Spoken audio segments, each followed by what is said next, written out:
Bom, boa tarde. Eu sou o Guilherme, sou especializado no primeiro ano de terapia intensiva do CEPET. Hoje a gente vai apresentar um tema extremamente importante, que é diário, essa intervenção é diária na nossa prática de TI, que são os distúrbios eletrolíticos. Então, para começar, os distúrbios do sódio,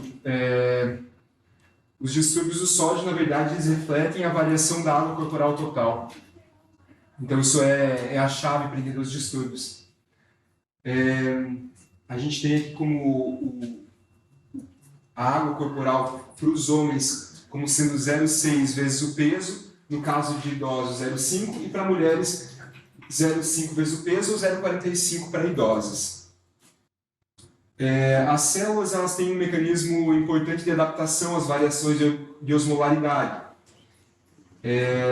Então, quando tem alguma variação brusca nessa osmolaridade, ela tem uma adaptação inicial imediata de efluxo ou influxo de íons inorgânicos, que seria sódio, potássio e cloreto. Uma resposta mais tardia seria o efluxo de osmóis orgânicos.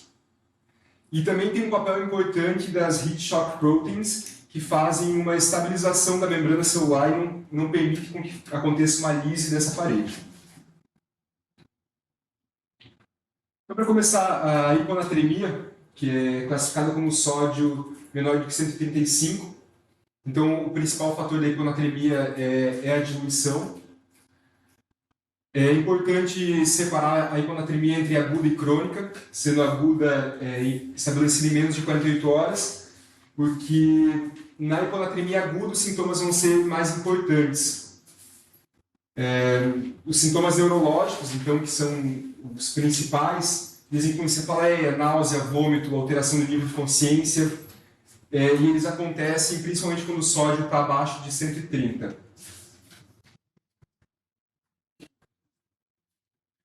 Então aqui a gente tem um organograma que classifica as hiponatremias e orienta o diagnóstico. Então, o primeiro passo quando o paciente está hiponatrêmico é avaliar a osmolaridade plasmática, que pode estar normal, reduzida ou aumentada. Então, no caso de uma osmolaridade normal, essa hiponatremia seria uma hiponatremia isotônica e normalmente é causada por aumento de lipídios e proteínas que passam a barreira celular e acaba estabelecendo uma igualdade osmolar. Então, as causas seriam principalmente uma pseudohiponatremia por hiperlipidemia ou por hiperproteinemia. No caso de uma osmolaridade aumentada, é interessante dosar açúcares e moléculas orgânicas pesadas. Então, que elas não passam a barreira celular, acabam fazendo uma hiponatremia hipertônica. Então, ele cita hiperglicemia, infusões isotônicas, por exemplo, o manitol. E é interessante que uma redução para cada 100 mg de glicose que a gente tiver em excesso, vai acontecer uma redução de 1,6 mEq de sódio.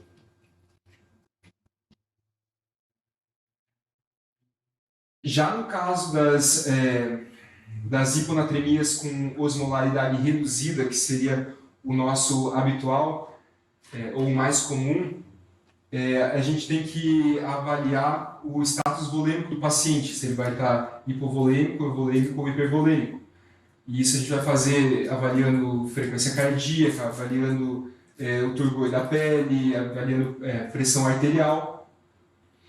Então, dependendo da volemia do paciente, a gente consegue classificar em hiponatremia hipotônica hipovolêmica, em que seria uma hiponatremia em que o paciente perde água em maior proporção do que sódio, que seria casos de vômito, diarreia, poliúria ou insuficiência adrenal. No caso do paciente estar euvolêmico, então seria uma hiponatremia hipotônica isovolêmica, que vai ter uma expansão da água corporal total, e aqui o principal representante desse seria a SIAD. E quando o paciente está hipervolêmico, então com característica de edema, ele vai fazer uma hiponatremia hipotônica hipervolêmica, vai ser aquele paciente bem edemaciado. Só que como um adendo na SIAD, então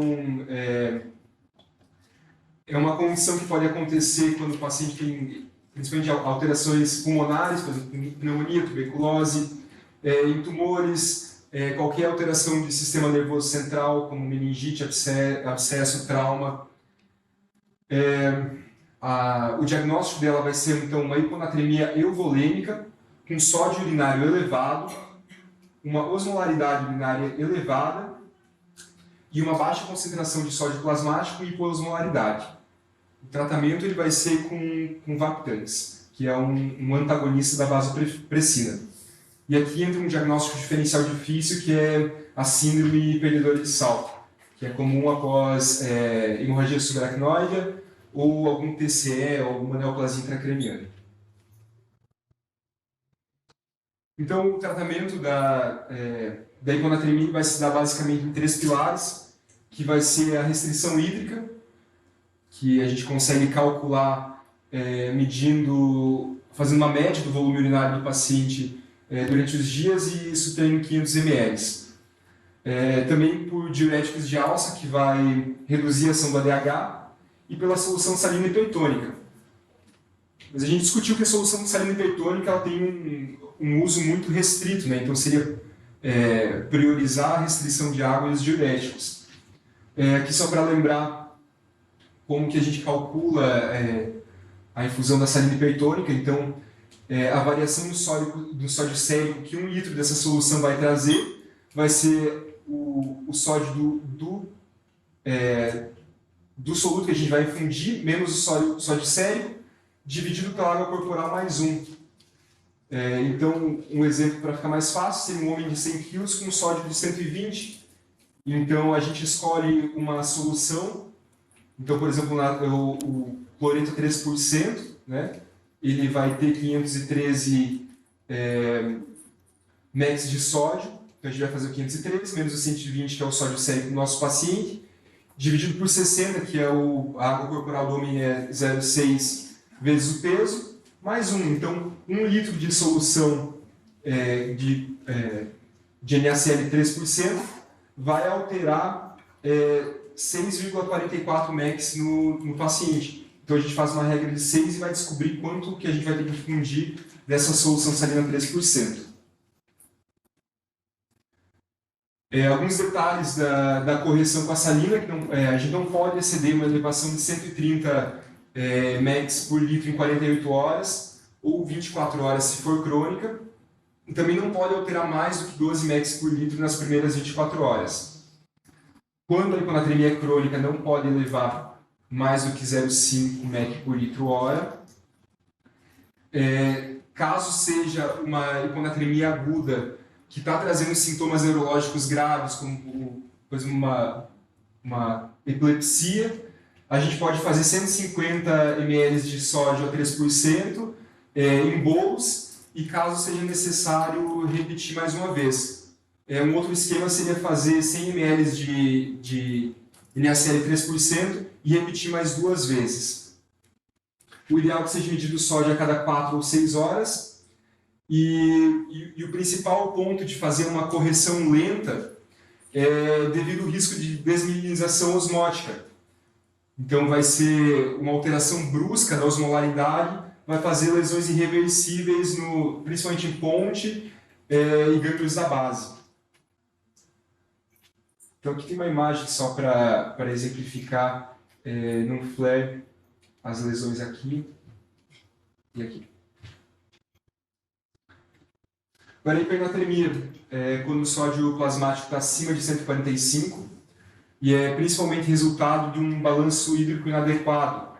Então, quando a gente faz uma reposição inadequada, um uso inadvertido de diuréticos, no caso de diabetes central ou nefrogênico, hiperalimentação via sonda, lesão renal, outras perdas como queimaduras, uma diarreia, um líquido hipertônico. Então, o principal quadro também vai ser, os principais sintomas vão ser também de sistema nervoso central e vão ser mais exacerbados em quadros agudos.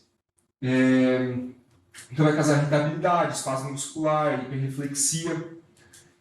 E no caso de ser uma hipernatremia muito aguda, essa alteração osmolar ela pode fazer uma redução intensa do volume cerebral e causar uma hemorragia por tração dos vasos cerebrais. Então, aqui tem um fluxo do diagnóstico e tratamento da hipernatremia. Então, de novo, a gente vai ter que avaliar o paciente e decidir se está hipovolêmico, volêmico ou hipervolêmico. No caso de um paciente euvolêmico, primeiro a gente calcula o déficit de água livre e corrige ao ritmo de 2 mEq/hora. Para que a gente pode usar uma solução de cloreto 0,45 ou glicose 5% ou mesmo água via sonda, né, ou via oral. Se o paciente estiver hipovolêmico, primeiro tem que corrigir esse déficit volêmico do paciente com uma solução salina normal ou com a solução que a gente quiser, tratar a patologia que está fazendo essa hipovolemia para depois calcular o déficit de água livre e fazer o tratamento. E no caso de um paciente hipervolêmico, a gente vai ter que suspender o agente hipertônico. Algumas considerações no tratamento, a gente vai repor metade da água livre nas primeiras 24 horas e a outra metade nas 24 horas seguintes, então a gente vai fazer o cálculo para corrigir em 48 horas, vai fazer uma avaliação neurológica seriada e vai medir os eletrólitos de forma seriada também. Então aqui o cálculo para definir o déficit de água no paciente, então vai ser o sódio sérico do paciente menos 140, vezes a quantidade de água total do paciente, que é o peso vezes 0,6, dividido por 140.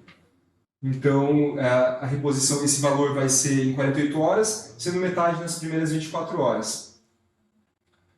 E para evitar a lesão cerebral, a gente vai limitar o aumento do sódio em 0,5 mEq/hora.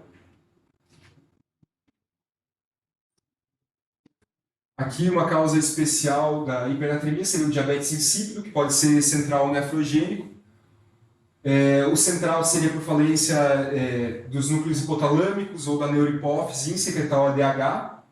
É comum em TCE ou em cirurgia que pegue o eixo hipotálamo-hipófise. E o nefrogênico é o rim resistente ao ADH. Então o diagnóstico vai ser por poliúria, a hipernatremia, uma hiperosmolaridade plasmática e uma hipostenúria. E o tratamento é com desmopressina intranasal ou oral. Guilherme, vou falar um pouquinho da hipernatremia, tá? Tá, com certeza.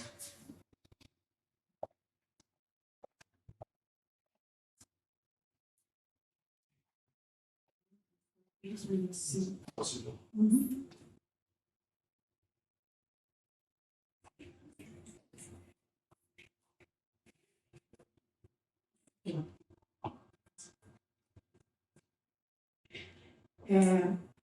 Eu vou falar um pouquinho da hiponatremia, do distúrbio da água, porque eu acho que é o distúrbio mais difícil de todos os distúrbios hidroeletrolíticos. Eu acho que é aquele que os médicos, os residentes, enfim, têm maior dificuldade de manejo, na minha opinião.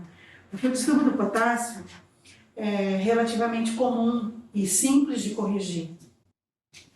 Os outros distúrbios, de magnésio, enfim, eles são muito pouco incidentes na terapia intensiva, naquelas situações onde você precisa de corrigi-los de verdade. Já os distúrbios da água, não. Então, a primeira dificuldade que eu vejo com relação a essa discussão é confundir o sódio com a água, né? Porque, de fato, a presença do distúrbio da água, ela se manifesta por uma alteração no sódio. Então, isso já é uma dificuldade aí de raciocínio clínico, né?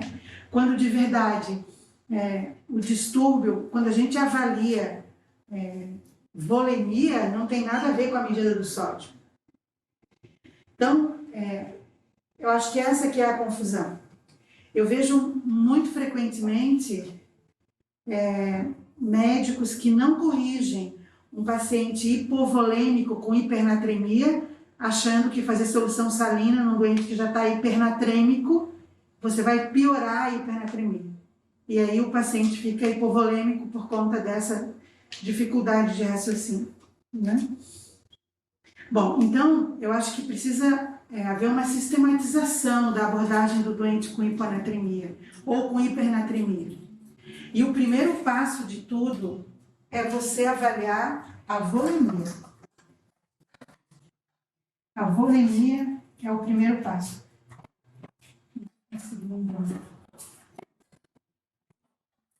A volemia é o primeiro passo de tudo, tanto para a hipernatremia como para a hiponatremia, como vocês viram na exposição do Guilherme.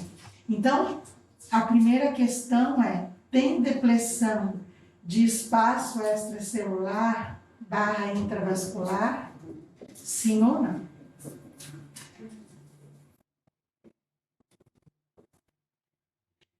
O segundo é, sódio está alto ou sódio está baixo?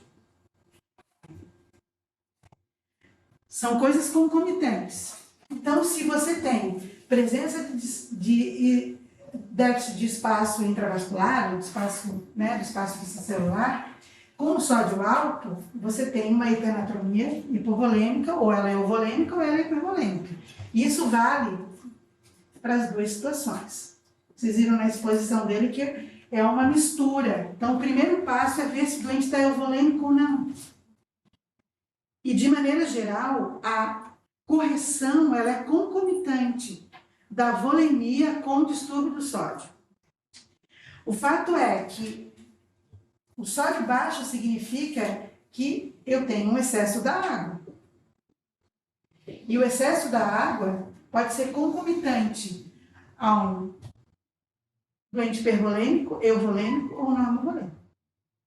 E a minha conduta, ela difere completamente nas várias situações. Agora, o fato é que aqui tem que ser corrigido, enquanto aqui eu também tenho que corrigir. E as medidas são completamente diferentes. Aqui, ó, eu queria só fazer uma correção. Vou voltar aqui um pouquinho para trás, na hiponatremia.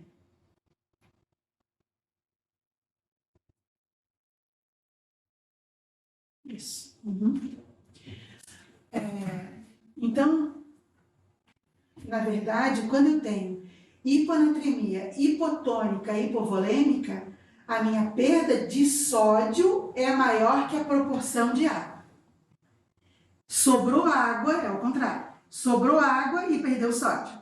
Por isso eu tenho a hiponatremia hipovolêmica. Então, nessa circunstância, o que eu vou fazer? Qual que é o tratamento?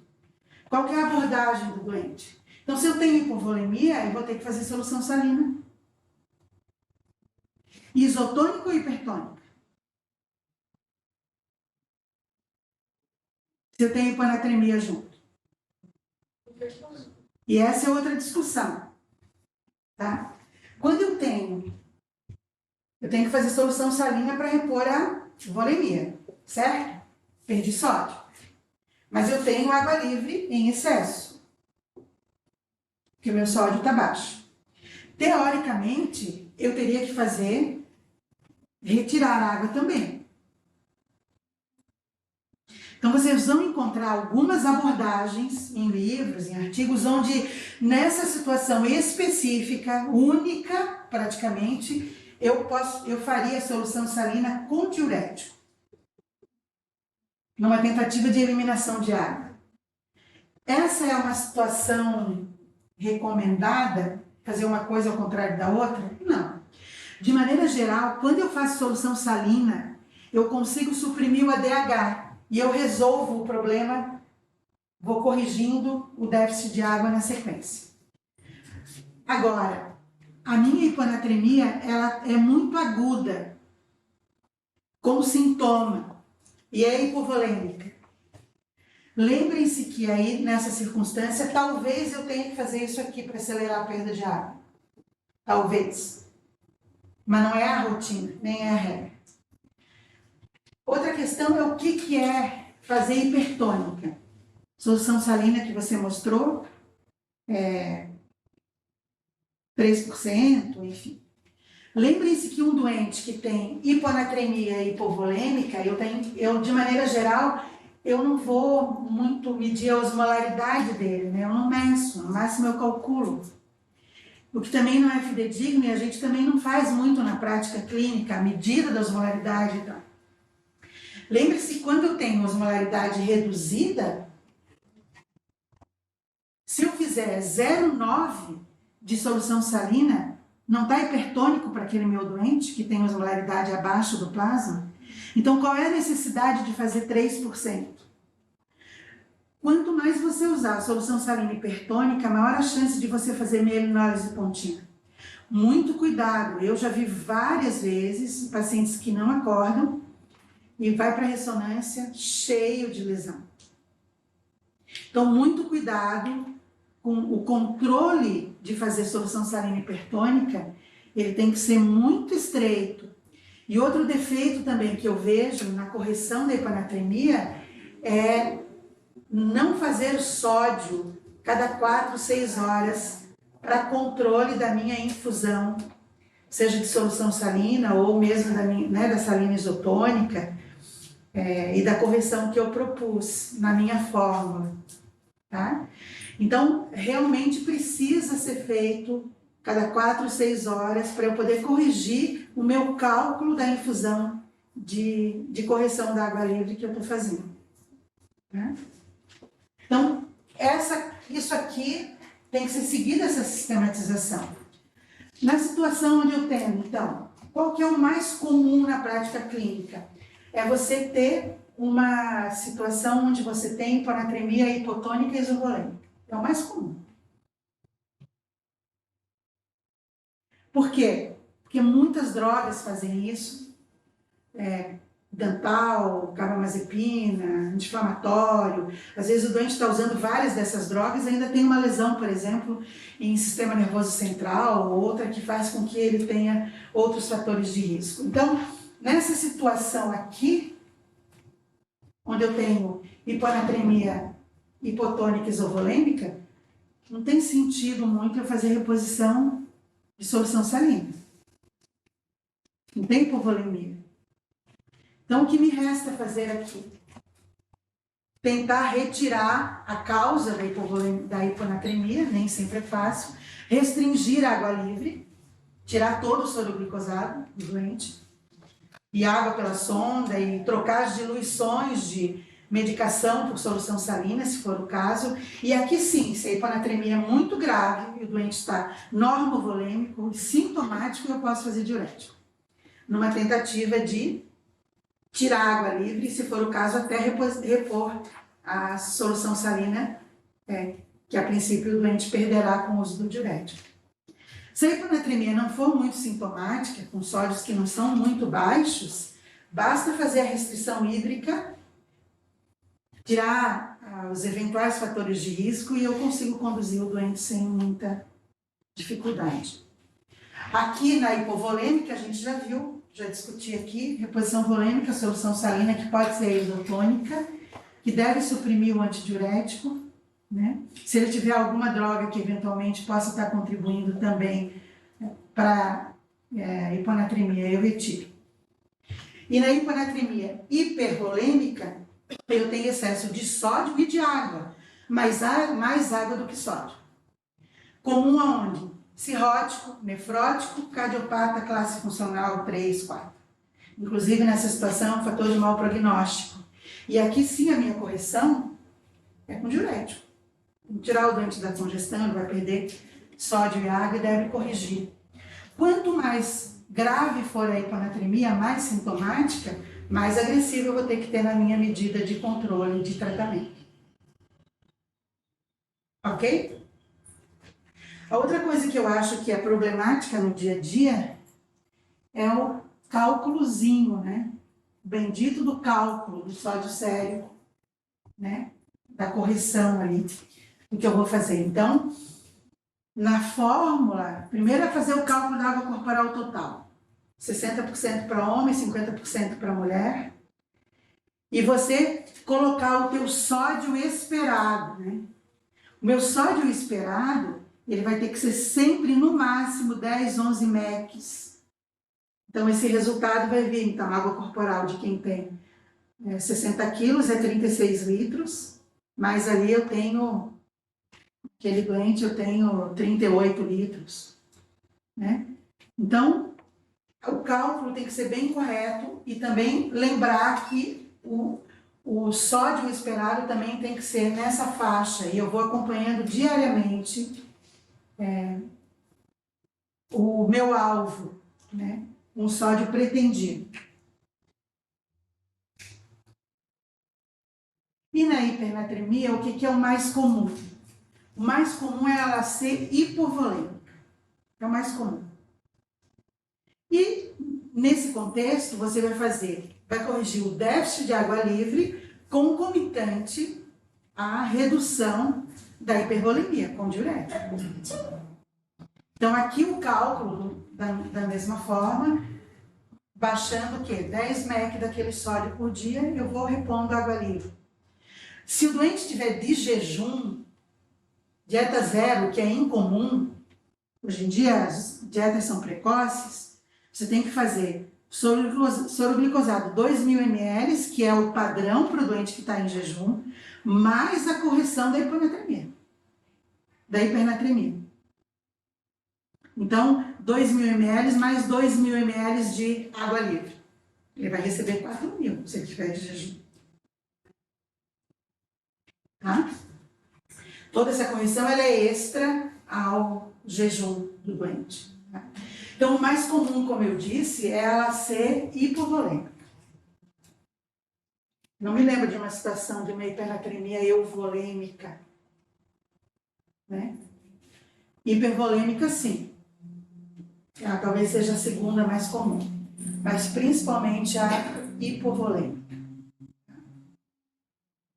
Então, são essas considerações que eu queria falar sobre o distúrbio da água, tá? Para vocês terem esse raciocínio. Cada uma das situações, dependendo da volemia, tem uma abordagem diferente.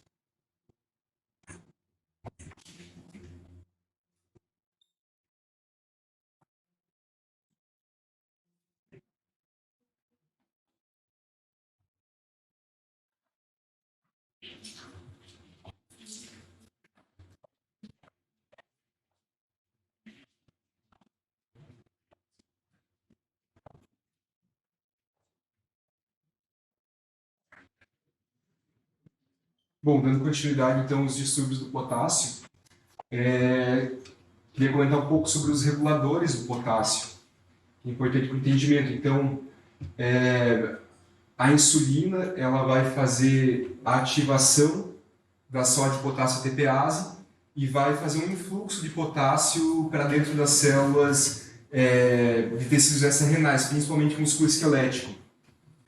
Ela é dose dependente e ela é independente da glicose. As catecolaminas, também por meio dos receptores beta-2, elas vão fazer influxo de potássio para dentro das células. O controle renal do potássio ele vai se dar pela reabsorção proximal na alça de Henle, que ela é fixa e reabsorve aproximadamente 85 a 90% do potássio. Já a excreção e secreção vai se dar no néfron distal, vai ser no túbulo contorcido distal e ducto coletor, que vai ser um processo ativo influenciado pela aldosterona e vai depender da velocidade de fluxo no néfron distal. Então aqui, só para ficar mais fácil de entender, aqui está a bomba que troca sódio por potássio, a sódio-potássio ATPase. O capilar peritubular ele é mais rico em sódio comparado com a célula principal, que é a célula renal. Então a aldosterona ela vai agir nessa bomba e vai agir nos canais que vão fazer o efluxo de potássio espontâneo. Tá? Um outro mecanismo de regulação é o tampão ácido potássio. Então, vai entrar, quando o meio está muito ácido, vai fazer uma troca pelo potássio.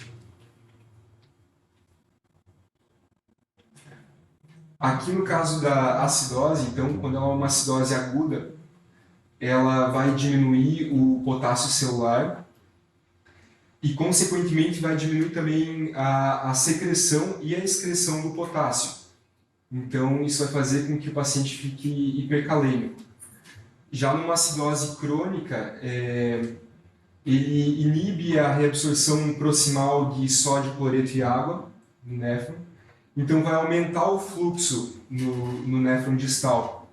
Aumentando o fluxo, ele vai lavar o potássio e vai aumentar a secreção e a excreção do potássio. Então, com isso, a acidose crônica, na verdade, ela vai fazer uma hipocalemia.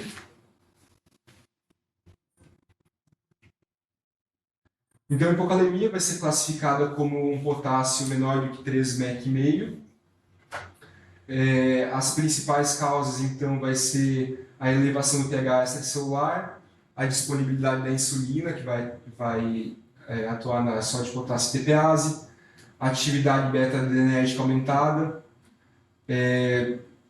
perdas gastrointestinais, então pode ser uma perda verdadeira como uma diarreia, ou pode ser por vômitos, onde o paciente vai perder H+, e vai ficar hipovolêmico, então vai ter um estímulo à reabsorção de sódio e água, e também vai chegar mais bicarbonato no néfron distal, que vai acabar fazendo mais perda de potássio. Perdas urinárias como diurético, hiperaldosteronismo, então tem uma série de fatores. A clínica, então, pode ser alterações musculares, que vai ser paralisia flácida mãos e pés, tronco, músculos respiratórios. No sistema nervoso central pode causar confusão mental. Uma clínica importante da hipocalemia gastrointestinal fazendo ilho paralítico. E no coração vai fazer ataque atrial, pode fazer bloqueio, extrasístole e levar até FV e TV.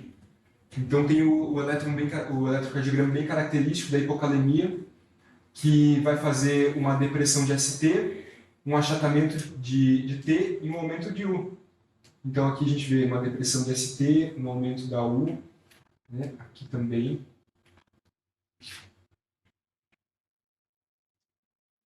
E o tratamento da hipocalemia vai ser pela reposição de potássio. Então, quando a gente tem um eletro normal e um potássio maior do que 3 mEq, maior ou igual a 3 mEq por litro, a gente pode fazer essa reposição por xarope de potássio 6%, pode ser de 10 a 20 ml após as refeições, 3 a 4 vezes por dia. Caso o potássio seja mais baixo do que 3 mEq, a gente faz a reposição intravenosa. Então, ela pode ser em veia periférica ou em veia central, vai depender da concentração. Então, em veia periférica tem que ser 40 mEq ou menos, e em veia central até 100 mEq por litro. Então, lembrando que uma ampola de cloreto de potássio 19% vai ter em torno de 26 mEq. Então, o ideal seria, para corrigir um acesso central, até 4 ampolas em 1 litro. A velocidade vai ser de 10 a 20 mEq por hora. E a gente tem que dosar o potássio a cada 3 a 6 horas. Lembrando de uma situação especial, se a hipocalemia for refratária, tem que avaliar também o magnésio, porque ele entra como cofator na sódio potássio TPase. E quando o paciente está na iminência de PCR por hipocalemia, a gente pode fazer 10 mEq de potássio em 5 minutos e repetir até a gente tirar ele dessa iminência parada. Já a hipercalemia vai ser quando o potássio vai estar acima de 5 mEq/meio. Vai ter então a pseudo-hipercalemia, que é em casos de hemólise, trombocitose ou leucocitose. Então, as diversas causas de hipercalemia pode ser pelo aumento de liberação de potássio nas células. Então, pode ser por queimaduras extensas, por CIVD, lise tumoral, qualquer coisa que quebre célula vai fazer aumento do potássio. Aqui nas drogas é bem importante, a succinilcolina faz um fluxo de potássio. Então, uma ampola de succinilcolina pode aumentar até um ponto, assim, em potássio, 1 mEq por litro. Anti-inflamatórios esteroidais, IECA e BRA, pode fazer um hipoaldosteronismo iatrogênico. Então, o mecanismo vai ser que no IECA e no BRA vai interferir na renina-angiotensina-aldosterona. E os anti-inflamatórios, porque as prostaglandinas elas estão no início dessa cadeia da produção da renina. Então, se a gente bloqueia a prostaglandina, vai interferir também. As espironolactonas que antagonizam a aldosterona, a heparina, que reduz a síntese de aldosterona pelo córtex adrenal, os beta-blocks, que podem aumentar até 15% no potássio plasmático, manitol. E nos casos de insuficiência renal, é interessante que a insuficiência renal ela vai causar hipercalemia se o paciente tiver oligúrico ou anúrico. Quando o paciente está urinando, é mais difícil fazer hipercalemia, e caso seja uma insuficiência renal crônica, o corpo faz um mecanismo de adaptação, compensação. Então, o principal problema da hipercalemia são problemas cardíacos. O eletrocaracterístico, então, vai ter uma onda P apiculada, um QRS-PR alargado, eventualmente a P desaparece, e vai formar, quando está muito alto, uma onda sinusoidal e evolui com uma FV e depois uma parada. Então aqui a gente consegue ver o QRS alargado, P apiculado.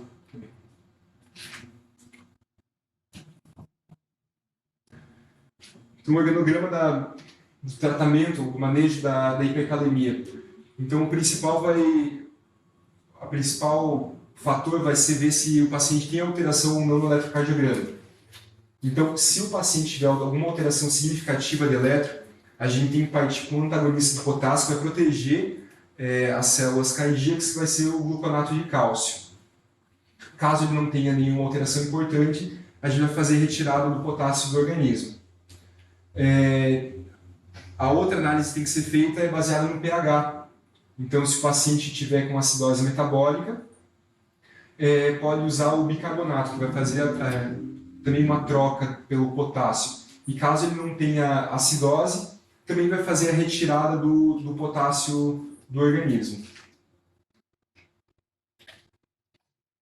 Então, os tratamentos vão ser, se o paciente tiver então, essa alteração de eletro, o gluconato de cálcio.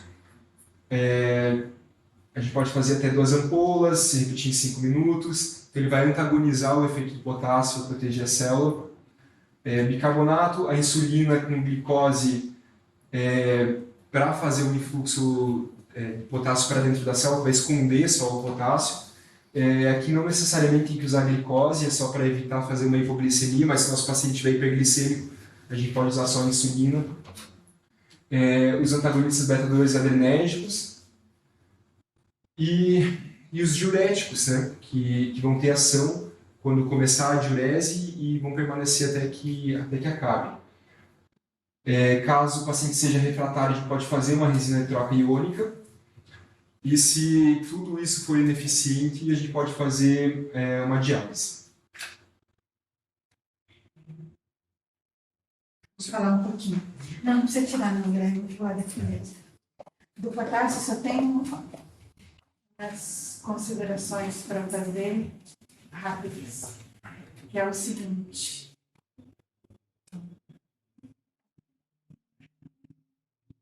Aqui. Quando o potássio ele é menor do que 2, para aumentar 1 ponto, tem que repor 400 mEq de potássio. Não adianta ficar repondo coisinha pouca, porque não vai subir.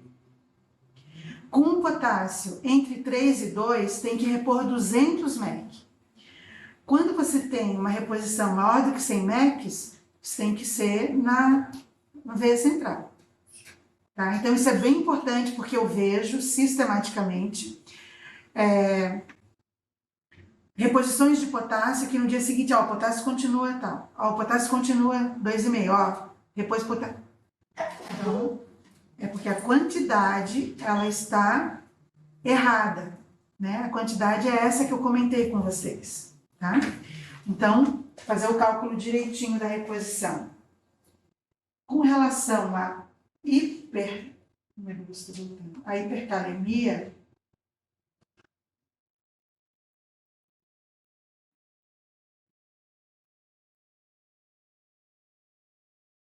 importante dizer que hipercalemia, resultado de insuficiência renal, puramente, é incomum. Mesmo no doente que é renal crônico oligúrico, você pode ter função renal, preservação do metabolismo do potássio. Para você ter hipercalemia num doente mesmo renal crônico, ele tem que ter menos de 1% da função renal. Ele tem que ter função renal nenhuma, ele tem que ser anúrico.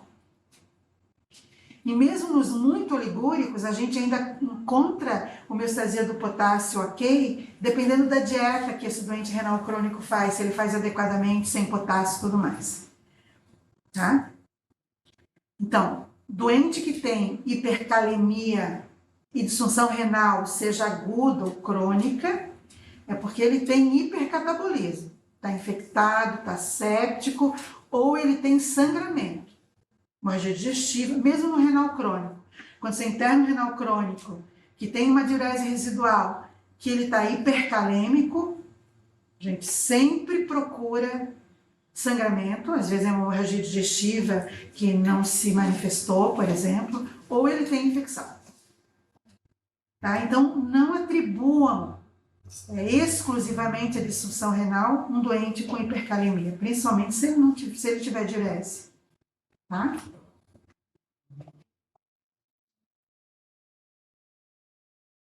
Mais que eu queria comentar. Bom, no tratamento não tem muitas opções aí. Acho que esse algoritmo ele está bem adequado, né? Lembrar que a resina de troca, ela tem, se um doente já tem a perspectiva de que ele tem problema de hemostasia do potássio, vai persistir assim por um período, ela demora para fazer efeito. 12, 24, 36 horas. Então, tem que ser iniciada concomitantemente ao tratamento mais agudo, vamos dizer assim, gluconato de cálcio, quando tiver distúrbio de ritmo, né? E os demais aí, como, por exemplo, a inalação com beta-2 adrenérgico, ou a insulina, né? Ou mesmo o bicarbonato de sódio. Tá? A resina de troca, ela tem uma ação crônica, ela não vai te ajudar na fase aguda da hipercalemia. Tá?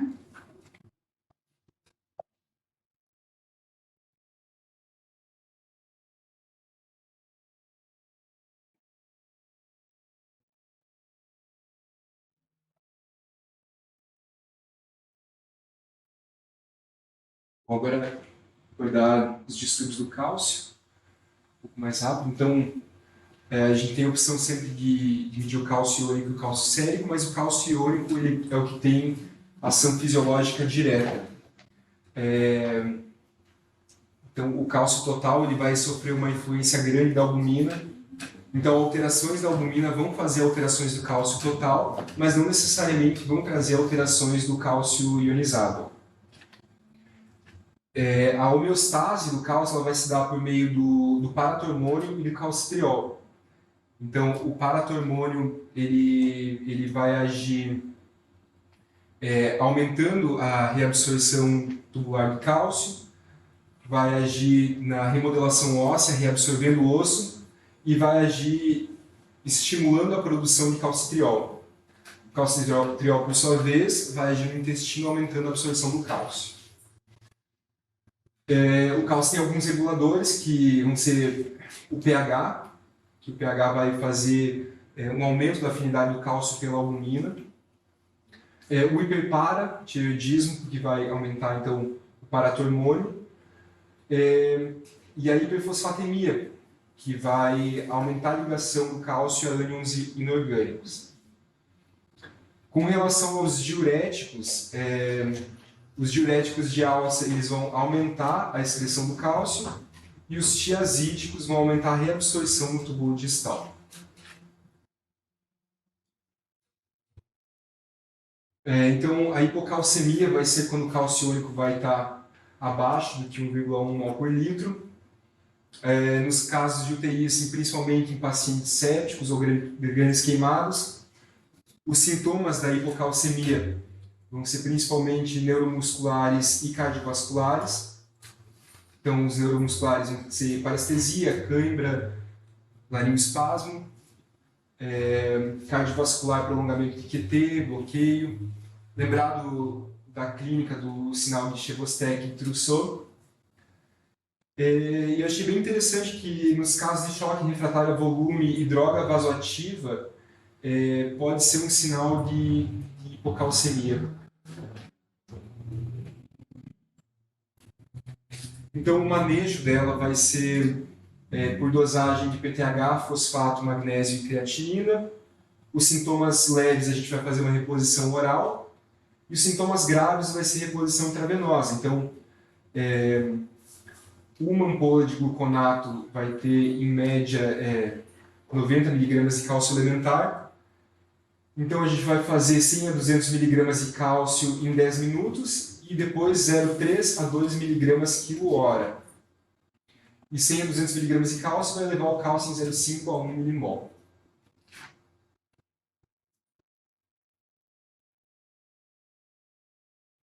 Com relação à hipercalcemia, vai ser quando o cálcio úrico vai estar acima de 1,4 milimol por litro, ou o cálcio sérico acima de 10,5. Então, para ser uma hipercalcemia grave, o cálcio sérico teria que estar acima de 13. E eu achei bem interessante como a hipercalcemia ela faz um sistema de retroalimentação, porque o cálcio ele se deposita no rim, faz a nefrocalcinose, então ele diminui, vai lesar o rim, vai diminuir a taxa de filtração glomerular, que vai acabar retendo mais cálcio, né? A clínica da hipercalcemia também contribui para o distúrbio, né? Porque ela vai causar anorexia, náusea, vômito. O vômito vai fazer hipovolemia, vai estimular a reabsorção de sódio e água no néfron, mas também junto com esse sódio acaba reabsorvendo o cálcio, então retroalimenta também. E o tratamento vai ser principalmente abordar a causa primária, fazer expansão volêmica e inibir a reabsorção óssea.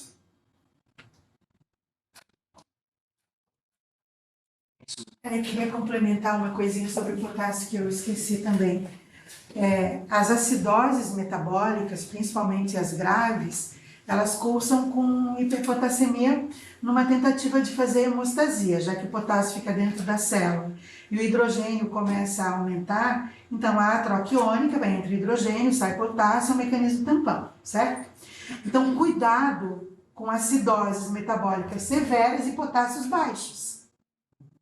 Acidoses metabólicas severas e potássios baixos significa que o potássio está muito baixo.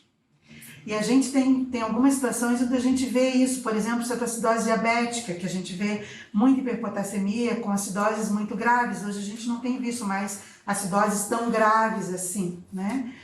Mas, eventualmente, até um doente com um choque hipovolêmico grave, uma acidose outra de outra etiologia. Então, preste atenção nisso, porque na hora que você começa a corrigir a acidose e você não se preocupa com o potássio, que já está baixo, né, ou mesmo um potássio normal, que é pior ainda, porque o potássio baixo você ainda começa a corrigir, mas o potássio normal com uma acidose muito grave não sinaliza para você de que aquele potássio pode vir a ser um problema, mas ele já é um problema, porque ele deveria estar alto quando um BIC é 4, 5, 6 e ele não está. Então rapidamente ele vai cair a hora que você começar a corrigir a acidose, né? E aí é um doente que tem um risco cardiovascular grande, né?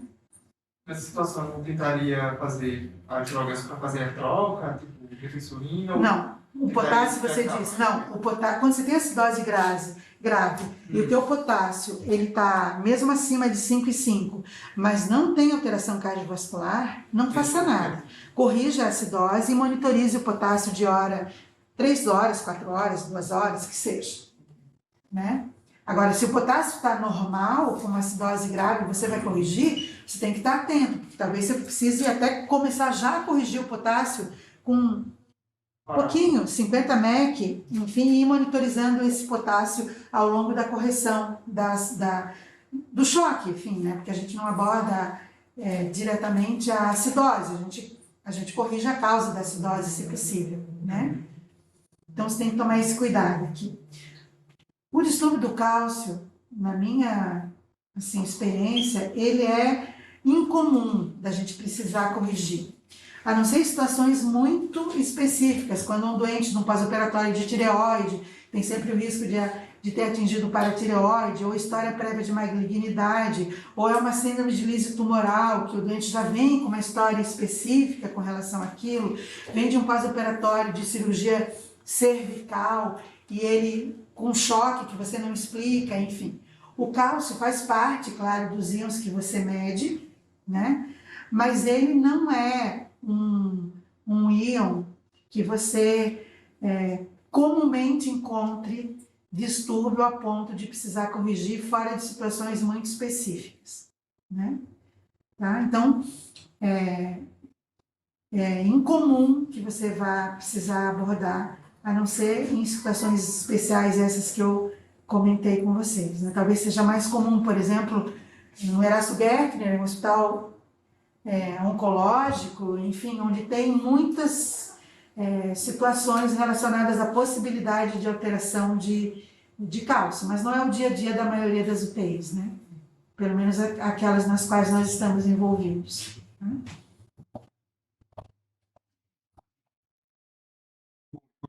Os estudos do magnésio. Então, a hipomagnesemia vai ser quando o magnésio sempre estiver abaixo de 1,8 miligramas por decilitro.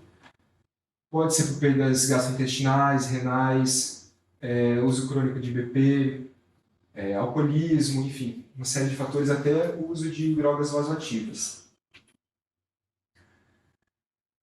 Os sintomas da hipomagnesemia, eles vão ser principalmente musculares e cardíacos. Os musculares, então, vai causar uma hiperexcitabilidade, que pode gerar tetania, tremor, parestesia, convulsão. No caso do coração, pode fazer alargamento de QRS, prolongamento de QT, e o torsade de Poix. Então, no caso do paciente estável, o tratamento da hipomagnesemia vai ser 1 a 2 gramas de magnésio em 50 a 100 ml de soro clínico em até 60 minutos. E no caso de instabilidade, que vai ser quando tiver o torsade ou uma iminência de parada cardíaca, a gente pode fazer 1 a 2 gramas de sulfato de magnésio em 5 a 15 minutos. E a manutenção seria 4 a 8 gramas durante 12 a 24 horas. Já no caso da hipermagnesemia, um magnésio sérico acima de 3, as causas principais é a reposição iatrogênica. Então, tem como exemplo o tratamento da eclâmpsia, o enema. A clínica vai ser uma hiporreflexia, vai deprimir a musculatura respiratória, causar bradiarritmias. O tratamento vai ser principalmente com expansão volêmica, diurético ileal sultiazídico e diálise. Se a gente tiver também um quadro grave, com algum problema que traga iminência de morte pela hipermagnesemia, pode ser feito o gluconato de cálcio, no mesmo esquema daí, para antagonizar os efeitos do magnésio e reverter esses efeitos musculares ou cardíacos. Seria isso.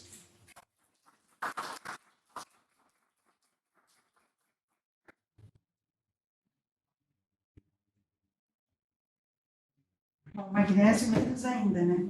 Disse que o magnésio pode ser a causa de um potássio persistentemente baixo, né? Então, sempre que a gente tem dificuldade, só que aí eu faço a minha crítica, assim, eu vejo que muitas vezes colhem o magnésio porque o potássio está persistentemente baixo, mas nunca foi feita a reposição na quantidade adequada para subir o potássio. né? Então, a gente também é incomum que a gente veja um potássio baixo. Um alto, então, nem se fala, né? E de maneira geral, você repõe o magnésio só se ele está acima de 1. Vocês vão encontrar médicos, e aí alguns trabalhos mostrando, tentando relacionar um magnésio baixo com dificuldade de retirada da ventilação mecânica, como se ele pudesse ter alguma participação numa dificuldade de ação muscular, vamos dizer assim, para retirada do ventilador. Esses trabalhos, obviamente, eles não têm qualidade, vamos dizer assim, de relacionar uma coisa com a outra, porque tem muitas variáveis envolvidas na falha de desmame, que não tem a ver necessariamente com o magnésio. Então, a gente não usa sistematicamente prescrição de magnésio para doentes que têm dificuldade de sair do ventilador e segue a regra. Se o magnésio está normal, não há por que repor o magnésio e não me lembro de ter visto um magnésio abaixo de 1, que precisasse repor o magnésio, a não ser em situações metabólicas assim muito especiais. Ainda voltando a falar um pouquinho do potássio, lembrem de calcular o potássio real sempre. Tem uma formulazinha, menos 1,2, alguma coisa desse tipo aí. Já não me lembro mais da fórmula, mas posso procurar ali para vocês, não me lembro mais de cor, faz muito tempo que eu não preciso calcular um potássio real, mas tem uma maneira de vocês, uma formulazinha bem conhecida, bem básica de calcular o potássio real quando vocês tiverem aquelas situações de acidose metabólica grave com hipercalemia, que na verdade é uma pseudo-hipercalemia, né?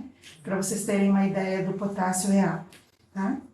Acho que para cada 0,1 de pH, diminui 0,1 do potássio, alguma coisa assim, você usa o pH, tá? Para cada 0,1 do pH abaixo de 7,4, você diminui 0,1 no potássio. Se eu não me engano, é essa proporção, mas vocês podem checar, porque essa fórmula é bem conhecida, deve estar em tudo que é lugarzinho aí do Google.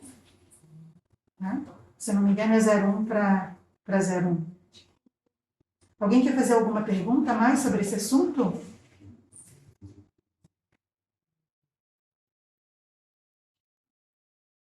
Ok, então, obrigada, Guilherme, pela aula.